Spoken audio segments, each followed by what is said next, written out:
નમસ્કાર વિદ્યાર્થી મિત્રો, ધોરણ 8 વિષય ગુજરાતી દ્વિતીય સત્રમાં પાઠ નંબર 12 નવા વર્ષના સંકલ્પો, જેના લેખક છે બકુલ ત્રિપાઠી અને પાઠનો પ્રકાર છે હાસ્યાત્મક. વિદ્યાર્થી મિત્રો, આપણે અગાઉના વિડીયોમાં આ પાઠનો થોડો ભાગનો વાંચન અને સમજૂતી મેળવી ચૂક્યા છીએ. તો આપણે સૌપ્રથમ જેની વાત કરી ત્યાર પછી આપણે જ્યાંથી પાઠ સમજવાનું બાકી છે તેની ચર્ચા કરીશું. આપણે શરૂઆતમાં પાઠમાં જોયું છે કે લેખકે શરૂઆતમાં થોડાક સંકલ્પો આપેલા છે, જે આપણા જીવનમાં વણાયેલા હોય છે. કોઈ રીતે આપણે તેનો ઉપયોગ પણ કરતા હોય છે. આપણે ઘણીવાર એવા સંકલ્પો લઈ પણ ચૂક્યા હોઈએ છીએ. તો આપણે શરૂઆતથી જોઈએ તો શરૂઆતનો સંકલ્પ લેખકે આપ્યો છે કે આજથી આખું વર્ષ વહેલા ઉઠવું. આજથી એટલે કે બેસ્ટ વર્ષ શરૂ થાય ત્યાંથી હવેથી નિયમિત નોંધપોથી રાખવી અથવા લખવી. નોંધપોથી એટલે દરરોજ આપણે જે કાર્ય હોય છે એનો અથવા તો પૈસાનો હિસાબ માટે જે આપણે લખતા હોય છે એ નોંધપોથી નહીં, દરરોજ આપણા જીવનની દિવસની જે ઘટના અથવા કોઈ વ્યવહાર હોય એનો નોંધ આપણે કરીએ છીએ. કસરત ન કરી હોય તે દિવસે જમવું નહીં. કસરત એટલે કે વ્યાયામ. જે દિવસે આપણે કસરત ન કરી હોય તે દિવસે જમવું નહીં એવો સંકલ્પ કરીએ છીએ. કદી ચા ન પીવી. આપણે ઘણી વખત કોઈ વ્યસન હોય છે, એ વ્યસનને કારણે આપણે શરીરમાં નુકસાની થતી હોય અથવા કોઈ બીજા નુકસાનકારક થતું હોય, શરીરમાં કોઈ બીજા નુકસાનકારક થતું હોય અથવા તો આપણે અનુકૂળ ન આવતું હોય ત્યારે આપણે સંકલ્પ લઈએ છીએ કે ચા ન પીવા. તો કોઈ બીજા વ્યસનો હોય એને છોડવા માટે આપણે સંકલ્પો કરીએ છીએ. હંમેશા 1.5 કલાક કાતવું. કાતવું એટલે શું છે? આપણે રેડિયો તો અગાઉના જમાનામાં જે આપણે ગાંધીજીએ ચિત્ર સાથે આપણે ઘણી વખત જોયેલું હશે કે રૂને કાતતા, ત્યારે 1.5 કલાક કાતવાની વાત લેખક પણ કરે છે.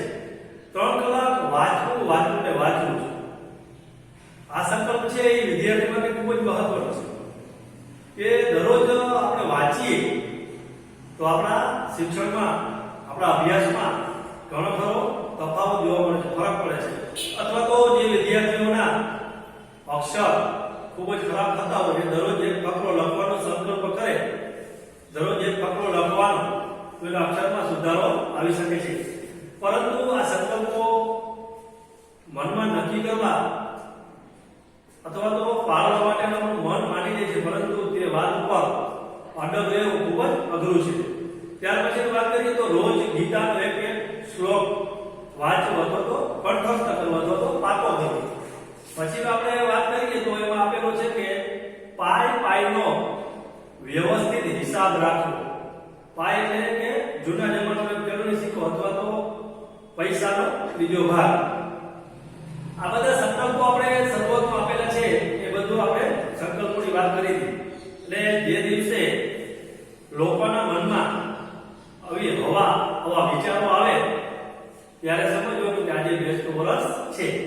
આપણે જેમ શરદ પૂનમની ચંદ્રનો પ્રકાશ કવિઓને ગાંડાતુર કરી દઈએ છીએ, એ રીતે નવા વર્ષનો દિવસ છે એ લોકોને નવા સંકલ્પો લેવા માટેના ઉત્સાહમાં પૂરજોશમાં લોકોના મનમાં એવા વિચારો આવે છે કે આપણે બુદ્ધ જેવું જીવન જીવવું છે, મહાવીર જેવું, વિવેકાનંદ અને નેપોલિયન જેવું આપણે જીવન જીવી શકીએ. એ લોકો પોતાના જીવનમાં જે સંકલ્પો લીધા છે, જે રીતે પોતે તટસ્થ જીવન તેમનું જીવ્યું છે, એ રીતે આપણે વ્યવસ્થિત જીવવું એવા આપણે વિચારો મનમાં આવે છે. ત્યાં સુધી આપણે અગાઉના વિડીયોમાં વાત કરી હતી. તો આજે આપણે જ્યાંથી સમજવાનો પાઠ બાકી છે ત્યાંથી આપણે જોઈએ. તો મારી પાસે ગુજરાતીનું પાઠ્યપુસ્તક છે. તમે પણ તમારું પાઠ્યપુસ્તક તમારા હાથમાં રાખો, અને જેથી કરીને આપણે આ પાઠનું વાંચન કરતા જશું અને સમજતા જશું, તો તમને પણ એનો ખ્યાલ આવે. એકદમ કંઈક કરી નાખવું એમ થઈ આવે છે. આપણે નવા વર્ષના બેસતા વર્ષના દિવસે એવું થાય કે કંઈક નવું કરવું છે. આટલા વર્ષો જે આપણે જિંદગીના હોય કે એ ભલે થયા, એ થવાનું તો થઈ ગયું, ભૂતકાળ થઈ ગયો, પણ હવેના જે વર્ષો છે એમાં કંઈક અલગ કરવું છે, નવો કંઈક સંકલ્પ લેવો છે. દિવાળીનો ઉત્સાહ ઘણાના માટે વીર રસમાં પલટાઈ ગયો છે. દિવાળીનો ઉત્સાહ, દિવાળીના તહેવાર પછી બેસતું વર્ષ, દિવાળીના જે તહેવારો છે એમાં દિવાળી દિવસે લોકોમાં એક જાતનો ઉત્સાહ હોય છે અને વીર રસમાં પલટાઈ જાય છે. કઈ કરી નાખો, સૂરવીર જે કંઈ કરે છે પલટાઈ જાય છે, એટલે કે બદલાઈ જાય છે. એમની આંખમાં ચમક આવે છે અને એ કોઈ ધન્ય પડે કે આત્મ સુધારણા માટે સંકલ્પ કરી નાખે છે. એની આંખમાં એક જાતનો ઉજાસ, ચમક, જોશ મોઢામાં જોવા મળે છે અને ધન્ય પડે કોઈ સારી સમયે, સારી મિનિટે આત્મ સુધારણા માટે. આત્મ સુધારણા એટલે શું? કે પોતાના વર્તનને સુધારવું, પોતાના ખુદનું વર્તન હોય એટલે સુધારવા આપણે શું કહીએ? એને આત્મ સુધારણા કહીએ. કંઈક સંકલ્પ કરીને પોતાની જાતને સુધારવા માટેનો કંઈક સંકલ્પ કરે છે. આજથી રોજ આ કરવું, હવેથી કદી આ ન કરવું, એવો વિચાર આવે છે કે આજથી આ કામ કરવું અથવા આ વસ્તુ આ ન કરવું, એવા એને વિચારો આવે છે. પણ આ સંકલ્પોની મજા એ છે કે એ કરતા જેટલી મજા આવે છે એટલી પાડતા નથી આવતી. જ્યાં લેખકે એક સરસ મજાની વાત કરી છે કે આપણે જોશમાં ને જોશમાં સંકલ્પ તો મનમાં નક્કી કરી લઈએ છીએ જ્યારે આપણે મજા આવે છે, પરંતુ એ કરવાની કેટલી મજા આવે સંકલ્પો આપણે મનોમન નક્કી કરી લઈએ છીએ, પરંતુ એને પાડતા એટલી મજા આવતી નથી. આપણે નક્કી કરીએ કે ભાઈ હું સંકલ્પ કે રોજ 1 કલાક વાંચીશ, આપણે એવું નક્કી કરીએ વિદ્યાર્થીઓ રોજ 1 કલાક કે 2 કલાક વાંચીશ, અથવા મારા અક્ષર સુધારવા માટે એક દરરોજ ફકરો લખીશ. આપણે નક્કી કરીએ કે ધારો બેસતા હશે કે હજી થઈ ગઈ, પરંતુ હવે નવું વર્ષ આવે છે ત્યારથી, પરંતુ એ વાંચવું અથવા તો અક્ષર સુધારવા માટેનો જે પેરેગ્રાફ કે ફકરો લખવો એ ખૂબ જ અઘરો છે. દાખલા તરીકે મને એક બેસતા વર્ષે કોઈએ સલાહ આપી કે મારે આત્મ સુધારણા માટે કઈ ઉચ્ચ સંકલ્પ કરવો. લખે કે કોઈ માણસે સંકલ્પ આપ્યો, વિચાર આપ્યો સંકલ્પ કરવા કે તમે તમારી આત્મ સુધારણા માટે, તમારા વર્તન સુધારવા માટે કઈક ઉચ્ચ સંકલ્પ કરો, સારો સંકલ્પ કરો. વહેલા ઉઠવાનું ઠરાવીને જો હું રોજ રાતને બદલે 5 વાગે ઉઠું તો વર્ષે મારા 72 કલાક બચે. શું કહે છે કે વહેલા લેખકને કોઈ સલાહ આપી અને લેખકે સંકલ્પ કર્યો કે હું જે 7 વાગે ઉઠું છું એના બદલે વહેલા ઉઠું 5 વાગે, તો દરરોજની મારી 2 કલાક વહેલા ઉઠીએ તો વર્ષે મારા 72 કલાક બચે અને 50 વર્ષ ઉઠવાનું બચે ને 50 વર્ષની જિંદગીમાં 36,000 કલાક બચે.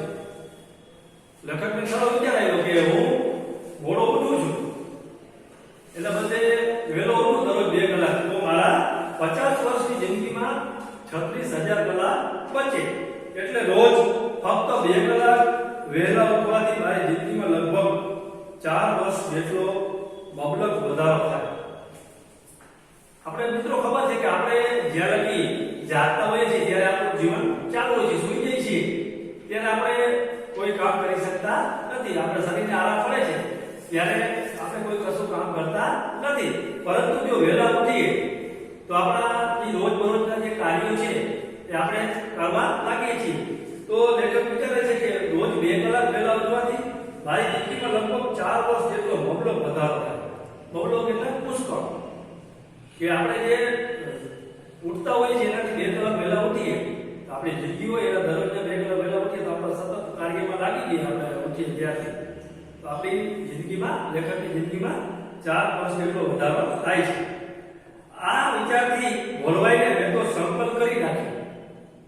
લેખકનો વિચાર સારો હતો કે ભોળવાઈ ગયા કે આમાં મારી જિંદગીના વર્ષો બચે, વધારો થાય એમાં લોકો રાજી હોય, તો લેખકે પણ એમાં ભોળવાઈ ગયા એટલે સંકલ્પ કરી નાખ્યો કે બસ કોઈ દિવસ પરોઢના 5 થી મોડા ઉઠવું નહીં. લેખકને એમ થયું કે આટલો બધો ફાયદો થાય છે ફક્ત 2 કલાક વહેલા ઉઠવાથી. કોઈ ભોળવાઈ ગયા અને એને કીધું પરોઢના એટલે વહેલી સવારે 5 વાગ્યાથી મોડું ઉઠવું નહીં હોય એટલે સંકલ્પ કરી નાખ્યો. બેસતા વર્ષના દિવસે તો જ્યારે 5 વાગે ઉઠાય, આપણે ખબર છે કે બેસતા વર્ષના દિવસે આપણે લોકો ઘણા વહેલા ઉઠીએ છીએ. કેમ કેમ કે વડીલોના આશીર્વાદ લેવાનો હોય છે, લોકોને મળવાનો હોય છે, જલ્દી જલ્દી વહેલા ઉઠીને તૈયાર થવાનું છે, નવા કપડાં પહેરવાના હોય છે, બીજા સગા સંબંધીઓના ઘરે આપણે જવાનું છે, એટલા માટે આપણે વહેલા ઉઠીએ છીએ. તો બેસતા વર્ષના દિવસે તો લગભગ 5 વાગે ઉઠી ગયા, પણ એ દિવસના થાકને લીધે બીજના સવારે તો 7:30 વાગે ઉઠ્યું. બેસતા વર્ષના દિવસે 5 વાગે ઉઠી ગયા, પરંતુ એ દિવસના આખોથી બીજા ઘરે જવું, કામકાજમાં રોકાયેલા હોતી ખૂબ થાકી ગયા. એટલા માટે એને થાકના દિવસે, બીજના દિવસે, એટલે કે બેસતા વર્ષનો બીજો દિવસ, જેને આપણે બીજ કહીએ છીએ, ભાઈ બીજ તરીકે ઓળખીએ છીએ, એ દિવસે એ 7:30 ઉઠ્યા. પછી પાછળ સુધી તો જાણે દિવાળી જ કહેવાય. તો અહીં લેખકના મનના વિચારો, માણસનું મનનું મનોબળ કેવું હોય છે એ આપણે અહીં જોવા મળે છે કે પાછળ સુધી, પાછળ સુધી તો આપણે દિવાળીનો તહેવાર ઉજવીએ છીએ, એમ લેખક વિચારે છે. એટલે મોટા ઉઠવામાં વાંધો નહીં. લેખક વિચારે છે કે પાછળ સુધી તો દિવાળીના તહેવાર જ કહેવાય, એટલે મોટા સુધી વાંધો નહીં. છઠને દિવસે 5 વાગે ઉઠવું હતું, પણ બન્યું એવું કે બીજા દિવસે 5 વાગે ઉઠવાનું છે એ વિચારથી પાછળની રાત્રે મને એટલી બધી ચિંતા થઈ કે રાતના 1:30 સુધી ઊંઘ જ ના આવી. જો અહીંયા લેખકે એની વાત કરે છે, સંકલ્પ લીધો એટલે દિવાળી સુધી, પાછળના દિવસ સુધી દિવાળી તહેવાર કહેવાય, અને છઠના દિવસે એટલે સંકલ્પ લીધો, સંકલ્પ પાળવો તો ખરો ને. એટલે એના મનમાં ચિંતા થવા માંડી રાત્રે સુતા એટલે કે કાલે છઠ છે એટલે મારે 5 વાગે ઉઠવું પડશે. ચિંતામાં ને ચિંતામાં એ રાત્રે એને 1:30 વાગ્યા સુધી ઊંઘ જ ના. આથી છઠની સવારે પણ 8 વાગે ઉઠાય. રાત્રે 1:30 વાગ્યા સુધી જાગતા હોય તો સવારે બહુ ઉઠાય, સ્વાભાવિક છે. છતાં સાતમના દિવસે તો ફરફર કાર્યો કરીને એલાર્મ ગોઠવ્યું ખરું. હવે લેખકે ને વિચાર આવ્યો કે હવે ઉઠવું તો છે, સંકલ્પ પાડ્યો છે, સંકલ્પ પૂરું કરવો છે, એટલે એના માટે એલાર્મ ઘડિયાળ ગોઠવ્યું. પણ બીજે દિવસે 8:30 ખબર પડી કે કાંટો ખોટો ગોઠવ્યો. લેખકને બીજે દિવસે સવાર 8:30 ખબર પડી કે આ જે 5 વાગ્યા અલાર્મ ઘડિયાળની ખબર છે કે આપણે કાંટો ગોઠવી એ ટાઈમે એ વાગે, લેખકે ખોટી જગ્યાએ કાંટો રાખી દીધો હતો ઉતાવળમાં અથવા ભૂલથી. તેઓ એ ઉઠ્યા પોળા 8:30 ઉઠ્યા. પછીના દિવસે અલાર્મ ગોઠવતા ધ્યાન રાખ્યું. એ પછીના દિવસે અલાર્મ ગોઠવતા ધ્યાન રાખ્યું તો ઓલી ઘડિયાળ બગડી ગઈ. લેખકે આગલા દિવસે જે અલાર્મ ગોઠવ્યું હતું એ ભૂલથી ખોટા ટાઈમે ગોઠવાઈ ગયું. બીજે દિવસે ધ્યાન રાખીને એને ઘડિયાળ ગોઠવી અલાર્મ, પરંતુ બીજે દિવસે ઘડિયાળ બગડી ગઈ અને વહેલા ના ઉઠાય એટલે ઘડિયાળ બગડી ગઈ, એટલે ઘડિયાળ ખોટકાઈ ગઈ, ખરાબ થઈ ગઈ, એટલે વાગ્યું નહીં. લેખક કોના ઉઠ્યા. કાર્તિકી પૂર્ણિમા સુધીનું ઘડિયાળનું સમારકામ ચાલ્યું. કાર્તિકી એટલે કારતક મહિનાની પૂનમ સુધી, પૂનમ એટલે સુદ પૂનમ ના સુધી, એટલે 15 દિવસ નીકળી ગયા. ત્યાં સુધી ઘડિયાળનું રિપેર કામ કરવા માટે આપેલી રિપેર કામ ચાલ્યું. વધ પડવાની રાત્રે ગોઠવ્યું. વધ એટલે અંધારું, વધ એકમ ને પડવો એટલે એકમ. જે પૂનમ પછી એકમ ચાલુ થઈ 15 દિવસ અંજવાર્યું, 15 દિવસ અંધાર્યું, જેને આપણે વધ અને સુદ થી ઓળખીએ છીએ. તો વધ એટલે એકમના દિવસે રાત્રે ગોઠવ્યું, પણ ચાવી આપવાનું ભૂલી જવાથી રાત્રે 2:30 વાગ્યે ઘડિયાળ બંધ પડી ગઈ. લેખક ઘડિયાળ રિપેર કરાવીને લઈ આવ્યા. પડવાના દિવસે એને વહેલું ઉઠવું હતું, પરંતુ એ ચાવી આપવાનું ભૂલી ગયા, એટલે કારણે ઘડિયાળ બંધ પડી ગઈ. તો વિદ્યાર્થી મિત્રો, આપણે અહીં સુધી આ પાઠની સમજૂતી મેળવી છે. હવે જે બાકીનો પાઠ સમજવાનો છે એ હવે પછીના વિડીયોમાં આપણે જોઈશું.